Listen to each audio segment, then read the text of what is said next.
What happens when survival mode follows you into adulthood? My guest today, Todd Malloy, grew up feeling like he's never really had a childhood. Those early experiences shaped the way he approached work, his relationships, and his life. In this conversation, Todd talks about learning to use his voice, breaking the old patterns, and asking one powerful question. Will it matter that you lived? Next on the podcast. Let's do this. The No Sitting on the Sideline Dad podcast, a podcast about a journey of discovery, figuring out life, being a parent, and trying to grow as a human. Welcome to the podcast. Here's your host, Joe Foley.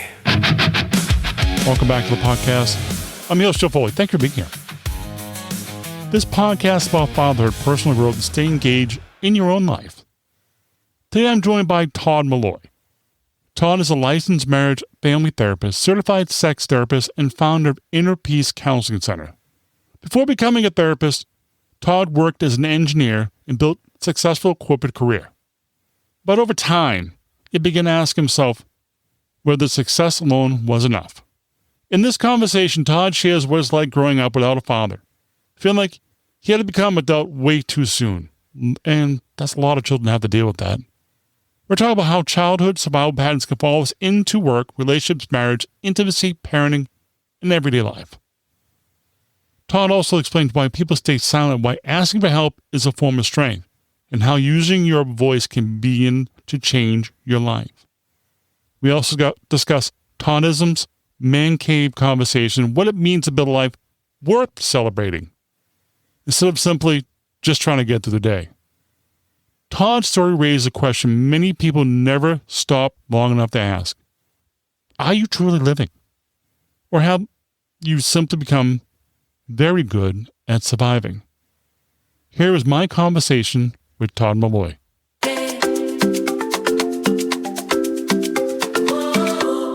Welcome to the podcast, Todd. Well, thank you, Joe. I'm glad to be here. Well, one thing that was interesting, and I think it's one of the really important questions, is life is fragile and surviving is not enough. What do you think that means? Well, that just comes from my own life experience. I've recognized life is fragile just by watching life. I grew up without a father. My father left when I was 5. So then you have a mother who had a 9th grade education, who tried to, in the 60s, raise 2 sons on her own. So I was able to recognize with the absence of my father what impact that had on me. Being in a marginalized community where there was a lot of oppression, you saw people hurt, you saw people struggle, you see people not be able to handle their emotions. And as a result of that, as opposed to being consumed in the environment, I really wanted to be a part of the solution because I recognized this was a choice. My mother did a beautiful thing when we were kids. She took us on one trip to Coney Island, New York, to the Coney Island amusement park. And when she took us there, that was like Disney World for us because there was no Disney World back then. She took us, she shared with me that the only reason she took us, well, the primary reason she took us was that we would know that life is bigger than the 6 blocks we live in. Do not limit your mindset. Do not limit who you are based on what you see around you. And that one conversation challenged me to explore life and really look at life as a student and really learn to grow and be open and to challenge myself to create that life worth celebrating no matter what the noise was around me. Because I recognize the only one that limits us is us because we're only one choice away from being exactly where we want to be if we're willing to keep taking the steps. I've never been there. What was like one thing that really stood out to you visiting with your mom? Oh, visiting Coney Island with my mom, number one, was just a train ride there. We had never been on a train ride. So we took the train from Hartford to New York. The hotel was amazing. We had never stayed in a hotel. We had adjoining rooms. My mother had one room. We were in the other room. So we ran between rooms. We had room service and all of those things. But then once we got there, it was just riding the rides and surprisingly enough, they had the carousel. I can still see, and I think I still have a picture of me in a white sailor hat riding carousel, and that was the highlight. It was like a kid in a candy store that had been exposed to something you'd never been before. It's welcome to Willy Wonka's factory. Oh, we had that experience up here. If you're familiar from the area, Candy Lake Park, Salisbury Beach. And my mom took me there one time when I was little and drive the go-karts. That was fun times. Oh yeah, amen, excellent. But growing up fast and stuff. That at 5 years old, can you share your experience of that? Oh, what I recall is I remember my mother giving me a speech that my father wasn't coming home, and that when the bill collectors call, you tell them that, hey, I don't have the money right now, but she gets paid on Friday. We'll put something down on it on that point, but don't call back for any other arrangements, because that's the only arrangements we're going to make. Then I was taught how to take care of my brother, who was 2 years younger, to get him dressed, to make lunch for him, pick him up from the bus, drop him off for the bus, and just really take on adult responsibilities. Therapeutically, we call it the parentified child. When people are growing up, no one really teaches us how to live. We're only taught to be students, professionals, law enforcement, military personnel. Consciously or subconsciously, we're taught we have to go along to get along, because when you're a kid, you're supposed to be seen and not heard. When you get a little older, if you can't say anything nice, don't say anything at all. When you get a little older, you got to be politically correct, or your socioeconomic situation is challenged. When does anybody say, connect to your own experience, value it enough to put a voice to it, and we'll adjust that you have peace? We don't. Whether consciously or subconsciously, we're taught we have to go along to get along. We try that for as long as we can, and we find ourselves having to be in relationship. But as a result of not really being connected to our own emotional experience and being able to build a language, how do we ever really learn to connect to other people? So as a result of just life and going through life, I recognized I wanted to be a part of the solution, because no matter the adversities and the challenges that I saw, the thing was there has to be a better way, because mediocrity was all there was. It seemed too daunting and too big a pill to carry. It seemed hopeless for me. So I just chose to hope and keep pushing. What kind of effect did that have on you going from a kid to an adult? Well, it really doesn't allow, for me, it really didn't allow me to really live. What I knew was responsibility, duties. What I learned to be is very self-reliant. What I learned to do is take care of other people. And to your point, what you mentioned earlier, basically children, what I would be considered therapeutically is growing up under the trauma of emotional neglect. It's not that my mother didn't care for me and father didn't care for me. Emotionally, they weren't prepared to meet me where they needed to be based on whatever stress, struggles, and challenges they had. And as a result, that would make me very self-reliant, because I can't depend on my mother because she depends on me. Can't depend on my father because he's not here. So at the end of the day, I can't depend on anybody. And then in those situations, you really don't have a voice, because remember, boys are rough, rugged, and rude. Girls are sugar, spice, and everything nice. Guys can't cry. Guy can't do this. Even my father, and one of the very few conversations we had was that a man never ask for help, which was odd for me, because I also met other men that said the only difference between a boy and a man is a man knows when to ask for help, boys don't. But when you're getting mixed signals, how do you move through life? And then with all of the personas, and men are always supposed to have the answers, for you not to have an answer and ask for help and then be challenged or judged is like the kiss of death. It was a sign of weakness. Exactly. But it's not. Actually, it's strength, because the weakness is succumbing to the outside noise and judgment, as opposed to knowing your internal truth and willing to move in your internal truth. That's the strength. The strength is not going with the crowd. The strength is going against the crowd. Well, but in my experience, I can relate. Growing up, my mom had my stepfather left when he was 11. I took care of my three siblings, and also make sure my mother didn't fall apart. And growing up, I think missing, I'm not sure your experience, but missing childhood, not able to experience. Oh yeah, no, most definitely. I was definitely an adult. I didn't have a childhood. Life for me was more about responsibilities. I felt like I was an adult before I was an adult. paying bills starting at 12 and all of these different things. Responsible for someone 2 years younger than you, and you didn't even know how to fully really take care of yourself. So it creates a survival mindset. I've been in therapy for a long time, even being a therapist, but it takes some time to reprogram or deprogram you before you even had a chance to really determine what was right and wrong for you. You're an interesting man. I got to say that you have an interesting career. You spent 25 years as an engineer in corporate project management. How did you get into therapy? Being a therapist? Well, I always wanted to be a therapist, but when I was 17 years old, I want to be a psychiatrist. And then I went to the university. They allowed me to go to University of Connecticut Medical School and kind of spend the day with the interns. And I was so excited. And he said, "What do you want to be?" I said, "I want to be a psychiatrist." He said, "You got 12 more years of school." I had already paid my way through high school and working to pay for high school because I wanted to get out of the public school because I didn't think I could be as successful. So my mother said I could go, but I would have to help.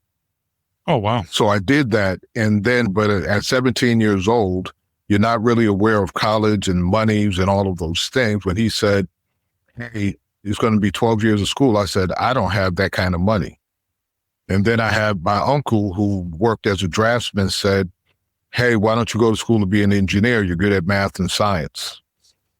So I said, "Well, I don't have, in that moment, I couldn't figure out 12 years of money, but I could think, well, somehow for 4 years, I think I can do it." However, the joke was on me because I ended up working to get a degree I didn't want. And it took 10 years to get a 4-year degree. Then as soon as I got the degree, I said, I might as well just, if I pressed this hard to get this far, the other 2 years wouldn't have been that bad. But by that time, I had already gotten a degree I didn't want. But obviously, I could do well at it and feed a family because by the time I was married. So life stopped being about what I really wanted. And it was about, again, putting myself in a situation to feel like I was in survival mode because now I have a family, I have children. We got to eat. So you went to school to be an engineer, so be an engineer. Until I was about 42, and my children were actually growing up being the children I wanted them to be. But as they were growing up being the children they wanted them to be, I recognized that I was becoming frustrated because they were talking back. Could you imagine children talking back? No way. And I wanted to string them up by their ears. But then I said, "No, Todd, they're exactly who you raised them to be, that they're using their voice, that they have an opinion about what they want in their life and all of those things." And I recognized at that moment that I was upset with them because I had raised them not to be me. I had raised them not to suppress your voice. I raised them not to suffer in silence. But then as I was raising them, I recognized I never gave myself permission to do it. And then in that moment, I said, "Hey, if I could give it to them, I could actually offer it to myself." Well, definitely too. Just thinking about that for a second is growing up with your parents' situation, missing your dad in the household. As a dad myself, I grew up in a bunch of chaos. My family was, it's if you want to say chaos, that's what it was. But my son, I'm doing everything like the father I wanted to have. Correct. Oh, most definitely. I wanted to be the quintessential father, roll on the floor. I was going to be there. I would not leave my children, all of these things. My marriage was challenging. I was committed to raising my children, being a present father, being there every day, and doing what I believe fathers would do, primarily because I didn't have that experience. And I wanted to ensure that my children had that experience. And truth be told, I was willing to make whatever sacrifices necessary because I felt it wasn't necessary to be raised the way I was, and I wanted to create a different experience for my children.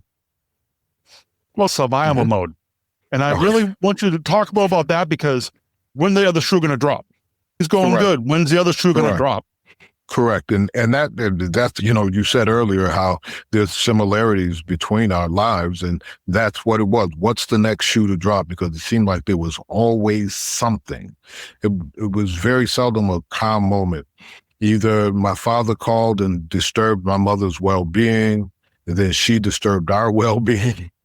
Whether they were short on food, short on this, or my mother was just stressed out trying to having two sons, having a ninth grade education. She's going to school, getting her GED, working at night, leaving her sons at home. We figuring it out, trying to be responsible as teenagers can be. And so growing up with systemic oppression, growing up having in a lower socioeconomic situation, survival is what you do. It wasn't about planning, preparing. It wasn't sitting down with financial strategies and your parents sit you down. No.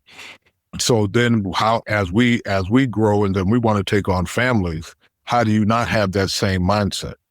Because it's called the fatally familiar. During those formative years before your prefrontal cortex is developed, where we can guard what's right and wrong for us, everybody else's story is already planted in our subconscious.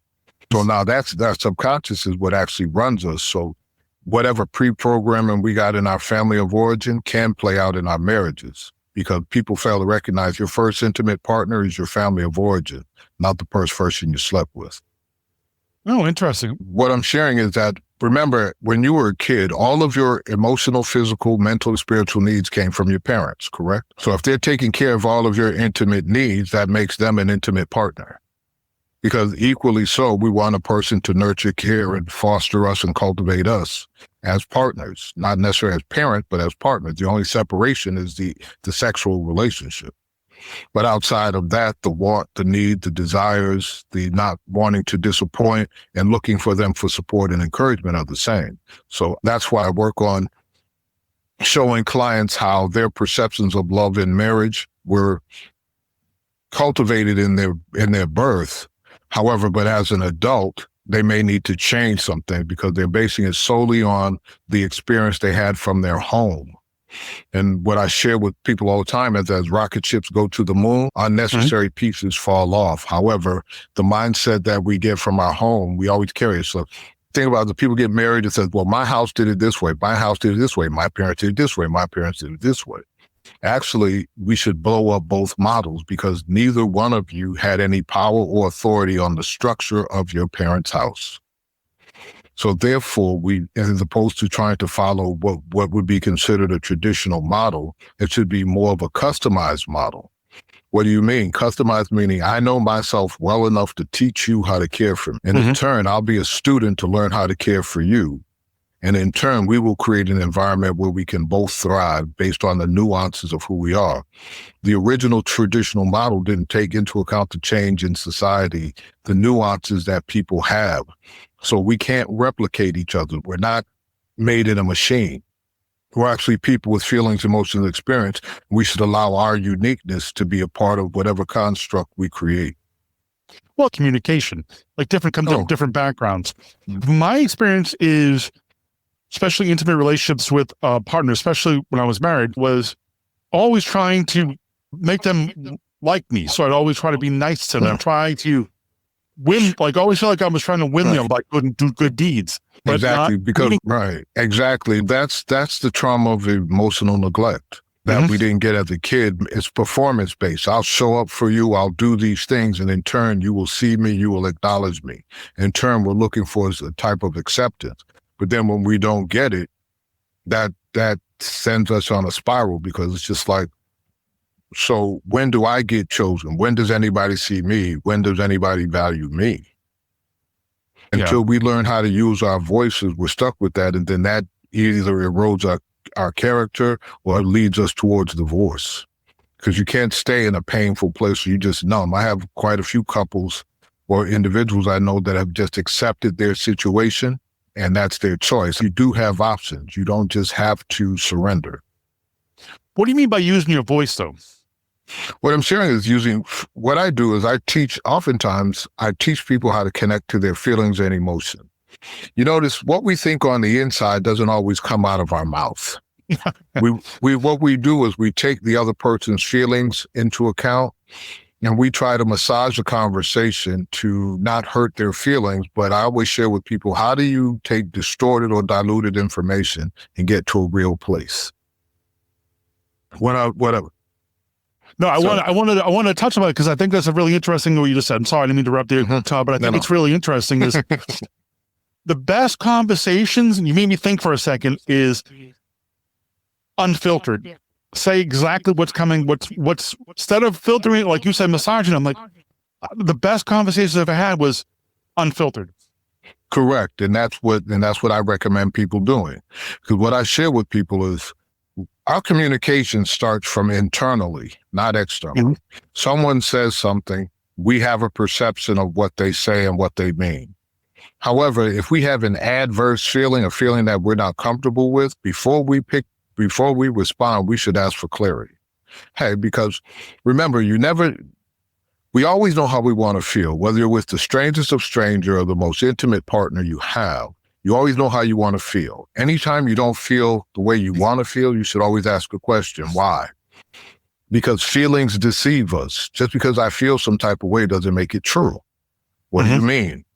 That if I were to say, Joe, it's snowing outside, and you look outside and we know it shouldn't be snowing, but you're going to say, brr, it's snowing. Where did you get a chill from in a warm room? It's your mind remembering what it's like to be in the snow and creating that feeling. Now, neurologically, it's called flooding or neural hijacking in the brain, depending on who's talking about it.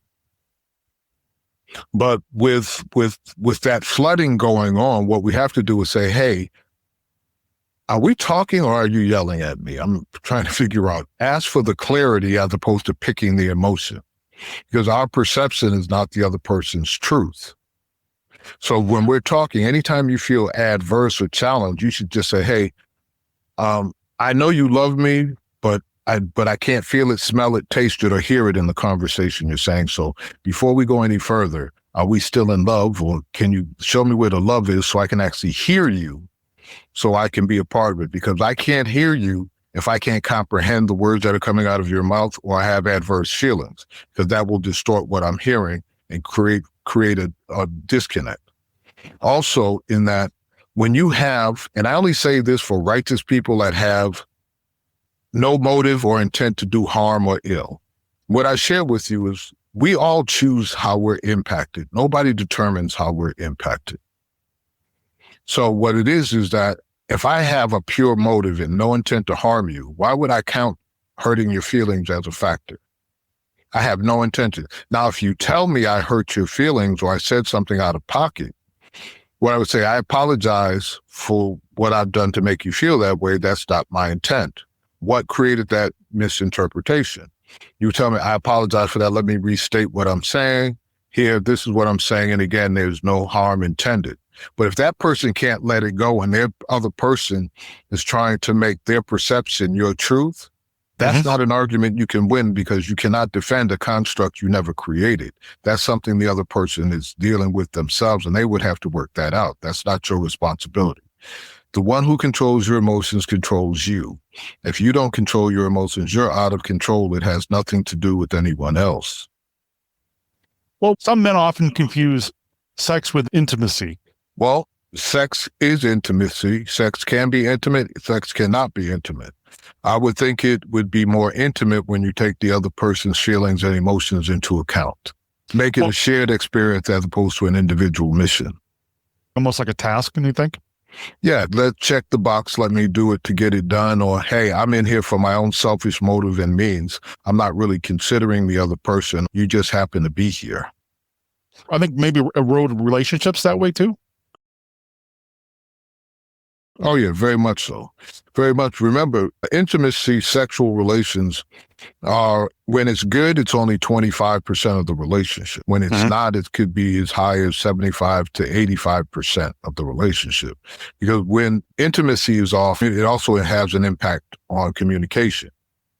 Then we begin to pull away from each other as opposed to lean into one another. Right. We don't have the conversations. How many people actually talk before sex? Nobody teaches us how to have sex. You got parts, I got parts, let's throw them together, hope for the best. What if we actually took the time before we took our clothes off and actually had conversations and talked about intimacy, what's important, how they want to be touched? Everybody doesn't have the same erogenous zones. Everybody doesn't want to be choked or whatever. So why not have the conversation? We're taught that it's taboo. And I always share with people, your private parts aren't supposed to be private to you. You should understand them and know them so you can teach people how to take care of you as opposed to being used like a piñata. The myth, well, my perception is men are human. We are not unemotional. We do have emotions. And men want to be wanted and desired just as much as women do, but society doesn't allow us to say it. A man will never get upset with a smack on the backside or giving him flowers. He will accept both of them. However, he will never ask for them. That's an interesting way to put it. Yeah, I've been talking and working with people for over 40 years, and I have these conversations with men and women all day. And every man I've said it to for the last 40 years said, you're absolutely correct. I know because I'm the one. I've been slapped on the tail by a woman and given flowers. Well, thank you, honey, so forth. But I've never asked for them. But I did feel wanted and desired. And I said, okay, whoa, she cares. Okay, now that gives me fuel to be who you need me to be. Because if we can't create a relationship of reciprocity, somebody's going to be void. Somebody's going to be lacking. Yeah, like sometimes maybe a little bit of resentment, possibly. Oh, no doubt. When needs aren't met, resentment and bitterness build. And what I share with people tend to be silent, not to stir the waters. But what I share with them is that what you're doing to play safe will erode it long term. Because what you do is erode it from the inside out. But one thing that was interesting is faith. How much did faith play into your stuff? You help counseling and stuff like that? Oh, and my personal faith was the paramount factor that got me through. Faith, and I'm a Christian, so I'm speaking from a Christian perspective, but whatever your faith base is, whatever you believe, you have a right to believe. But if you say you believe what you believe, then utilize it to encourage you, to empower you, press beyond yourself at times. Because there's that verse, you can only hear, what is it? Danny DeVito, who is a very good, he does the Jersey Mike commercial. He's a Taxi and Sunny in Philadelphia. He went on 100 interviews and nobody accepted him. He went on the 101st one and he became a star on Taxi, and he ain't stopped working since. But what was it that pushed him after the first 50? What kept pushing him? After you get 50 rejection, that hurts. 50 rejections, you start to internalize that. You start to beat yourself up and what's wrong with me, etc. But it was my faith. Danny's he's Jewish, but his faith and his belief in himself wouldn't let him quit, because that's the one thing. I have an internal engine that will not let me quit. And even when even as I'm maturing and I felt it slowed down, I had to check, but no, what it didn't switch. What it did, and I have to just work smarter, not harder. Because what I did at 18, I don't want to do after 50. Well, definitely too. I mean, I understand that after 50, I can't do the same thing when I was 18. It doesn't work that way. It doesn't work. Exactly. I could the imaginary wake up one day and my foot hurts for some weird reason. It just hurts. Exactly. But it's through those moments that it's really about believing in you and recognizing you can have better. Irrespective of what I've been through, I deserve a certain care. But then that means that I have to take the responsibility to create an environment to have it, because nobody's going to give it to me. Because even if they wanted to, without my voice, they can only give me their perception, not my truth. I have to give my voice. Well, it's one thing that was interesting is not giving up. Always. It's like, I sometimes I feel like, especially some challenges in the day or sometime in the week or the month, is getting out of bed, put my 2 feet and go. And that then once I'm the momentum, I feel like the momentum helps. What is your thoughts on that? Oh, yeah, and most definitely. I'm a thinker, obviously by nature of what I do. However, I have to periodically tell myself, stop thinking, because that could create your own paralysis, your own getting stuck. Some things you just do it. Like the Nike commercial, which they got from the Bible, just do it. Don't think about it. You know what needs to be done. Don't put thought, feeling, or emotion to it. Just do what you know needs to be done, because if you don't, you know what you have, and what you have isn't enough. So you got to keep pushing, because if what you had is enough, then you'd be settled. If your spirit's not settled, then do something about it, as opposed to numb it and then become bitter and resentful later. Well, I think sometimes we get too busy to avoid things. That's self-sabotage. Why is that? Because if I'm too busy, that means I'm avoiding something. So I'm so busy, I don't want to deal with my own internals. But people say, well, the seventh day was the day to rest, to do your own meditation, to get your life together, make sure you're on track, and do the things that you need to do for you. But when we work for a company, We have team meetings, we have corporate meetings, we have business meetings. Why? Because as a team, we need to take the time to sit down, make sure we're on the right track, and we have some synergy. Why are we not doing that as individuals? We can be real hard on ourselves and we want to be perfect, all those things. And then we have to remember we're human. We're not meant to be perfect. We're all perfectly flawed. But in that season, I was real hard on myself and I could critique any little thing I did not do perfectly. Then I noticed with the Six Sigma mindset, they call it opportunities for error. We actually look for flaws in the system and get excited about it. Why? Because when we remove the flaw, we can make more money. We have a greater throughput. We make more product. You make more money. So what I did was, while I was in corporate America, I said, Todd, so instead of beating yourself up, why don't you in turn use the Six Sigma model to look for opportunities for error, such that when you find something in you that you want to change, instead of beating yourself up, it's not, wow, once I get rid of this, I'll be closer to my goal. Can you give me an example of something you changed going through this, the model and stuff? What was something you changed? Well, I was an engineer for almost 30 years and I didn't want to be one. When I said I wanted to be a therapist, I went to my alma mater. They said, you'd have to start school all over again. Oh, and wow. I didn't want to do that. So then I went to another graduate school in town. And they said, I tell you what, if you can do the work, you can, since you already have a degree, and I had been in seminary school and so forth, they said, as long as you can do the work, you can come.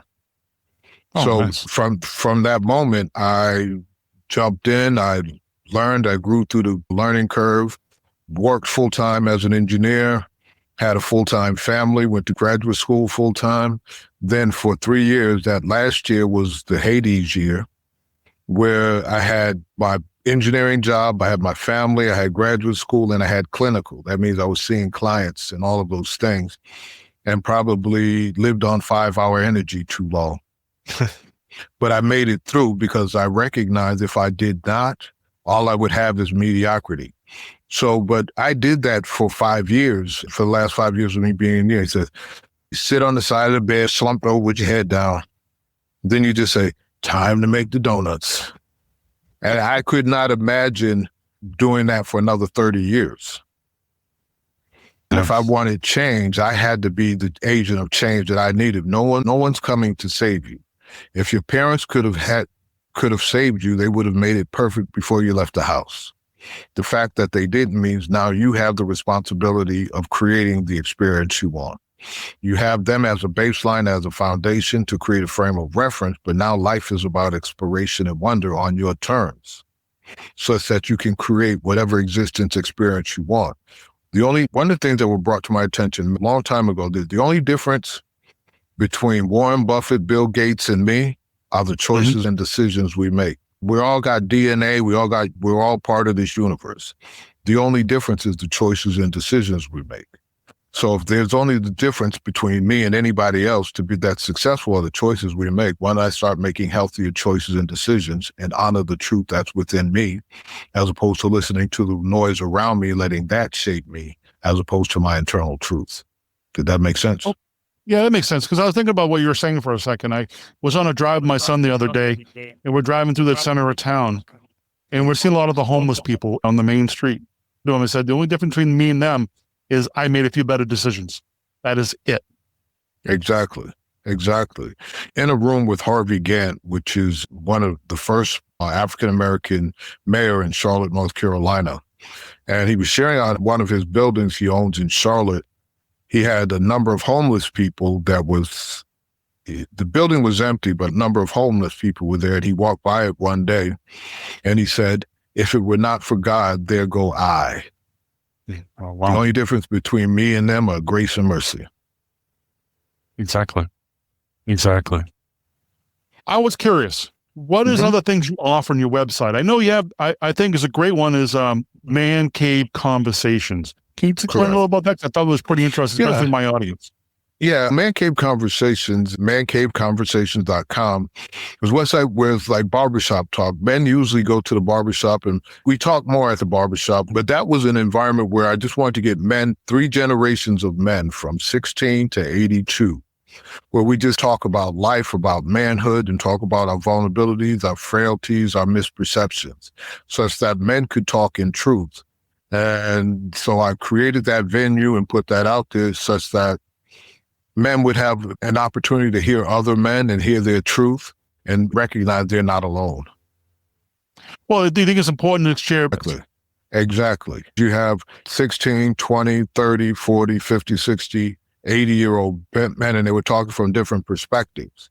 But then we can normalize it and recognize we're not the only ones suffering, and we all have some of the same questions. And now this is a venue where we can be safe and vulnerable to get the information we need so we don't have to suffer in silence. Because if we really think about what we don't talk about, do we ever really add up the cost of not communicating effectively?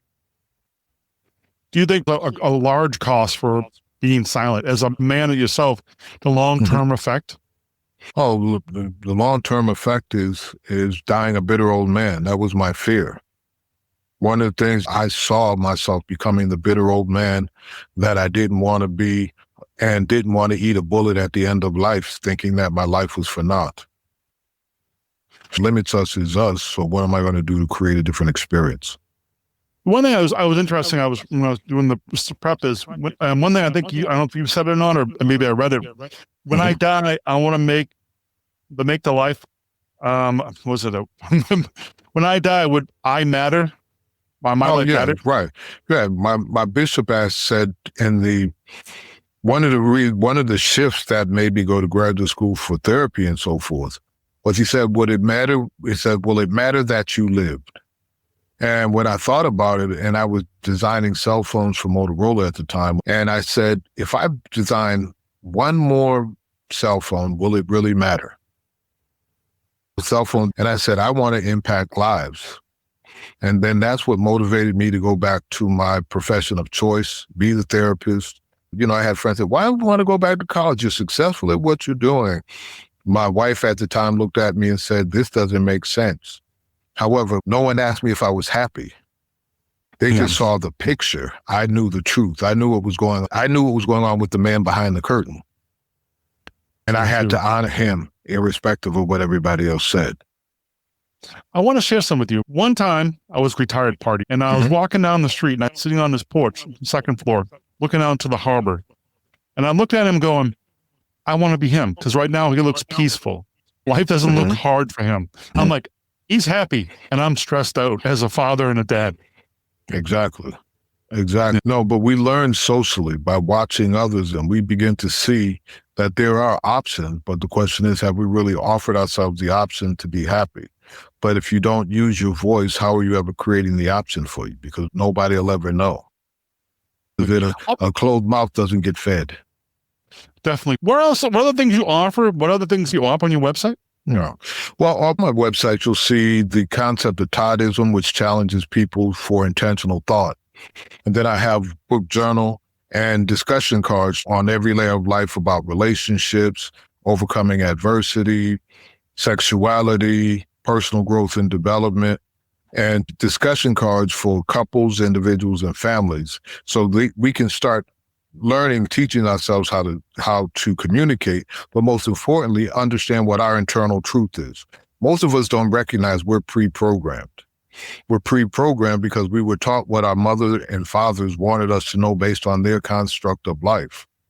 But they taught us what was in history, what the past was. We live in the future.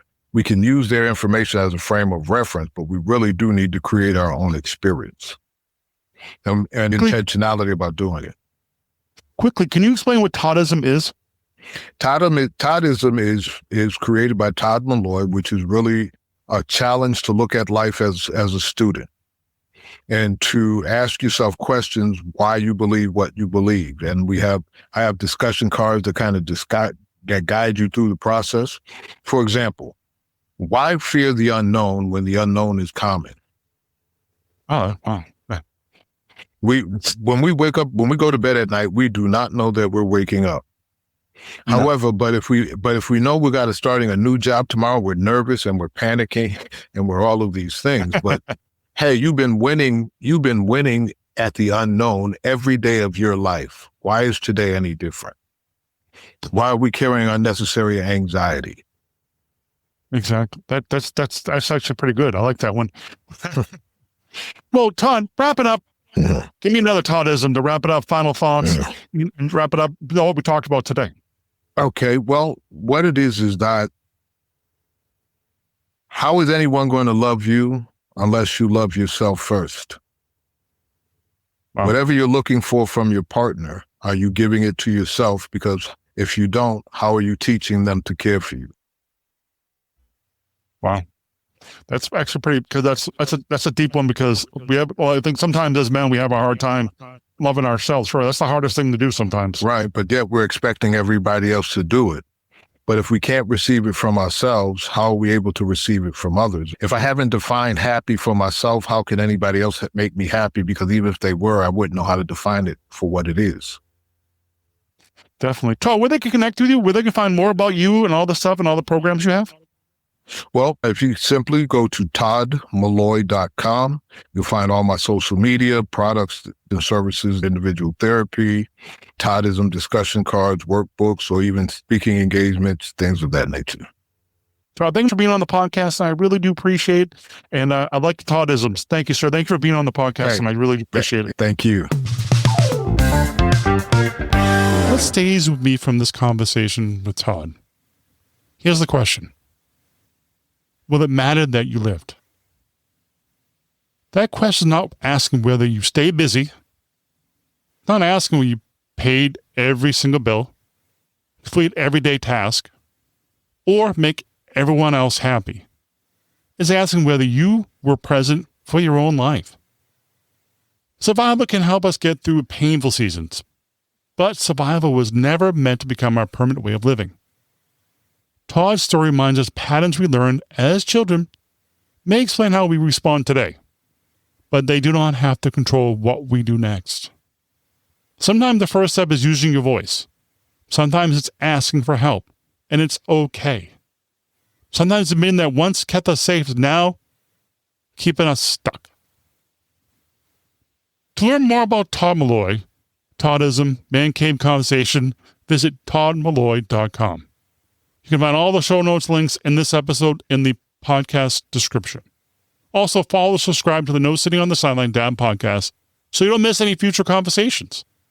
If this podcast made you think of someone who still be living in survival mode, share with them. Remember, this is your life. And do not sit on the sideline. Sounds kind of corny, but it's true. Give your kids a hug. Call a friend. Tell someone you care about them. It's important. Until next time, take care. God bless. See you.